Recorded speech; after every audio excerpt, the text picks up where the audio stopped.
Hello. അപ്പോൾ നമ്മൾ തമ്മിൽ കണ്ടിട്ട് കുറേ കാലമായല്ലേ.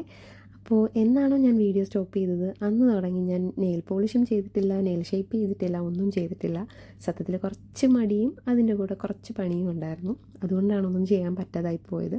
അപ്പോൾ വീണ്ടും സ്റ്റാർട്ട് ചെയ്യാമെന്ന് വിചാരിച്ചിട്ടാണ് എൻ്റെ ഫേവററ്റ് സംഭവത്തിൽ നിന്ന് തന്നെ തുടങ്ങാമെന്ന് വിചാരിച്ചത്. അപ്പോൾ അതിൻ്റെ ഒരു തുടക്കം എന്ന രൂപേണ ഞാൻ എൻ്റെ നെയിൽ ഷേപ്പ് ഒന്ന് മാറ്റി പിടിച്ചിട്ടുണ്ട്. ഇത്തവണ സ്ക്വയർ റൗണ്ട് ഷേപ്പാണ് കൊടുത്തേക്കുന്നത്. അപ്പോൾ വളരെ സിമ്പിളായിട്ടുള്ള നെയിൽ പോളിഷ് ഇട്ട് ജസ്റ്റ് ഒന്ന് കാണിക്കുന്നുള്ളൂ. അല്ലാതെ വലിയ നെയിൽ ആർട്ടൊന്നും ചെയ്യാനായിട്ടുള്ള മൂഡ് അങ്ങോട്ട് സെറ്റായിട്ടില്ല. അപ്പോൾ ഗ്രേ കളർ കൊടുത്തിട്ട് ഈ കൊടുക്കുന്ന കളർ എനിക്ക് ഭയങ്കരമായിട്ട് ഇഷ്ടപ്പെട്ടതാണ്. സത്യത്തിൽ ഇത് വൈറ്റ് കളർ ആണെങ്കിലും ഇത് ഏതൊരു നെയിൽ പോളിഷിൻ്റെ മുകളിലും ജസ്റ്റ് ഒരു ചെറിയ കോട്ട് കൊടുക്കുമ്പോൾ ഒരു പിങ്കിഷ് അല്ലെങ്കിൽ ഒരു വയലറ്റ് കളറ് ഷിമ്മറൊക്കെ പോലെ നമുക്ക് ഫീൽ ചെയ്യും. ഭയങ്കര രസമാണ് കാണാൻ. അപ്പോൾ ഇനിയും വീഡിയോ ഇടാം എന്ന് വിചാരിക്കുന്നു. അപ്പോൾ എല്ലാവരുടെയും സപ്പോർട്ട് ഉണ്ടാവണം. എല്ലാവരും സുഖമായിട്ടിരിക്കുന്നു എന്ന് വിചാരിക്കുന്നു. അപ്പോൾ ഓക്കെ, ബൈ.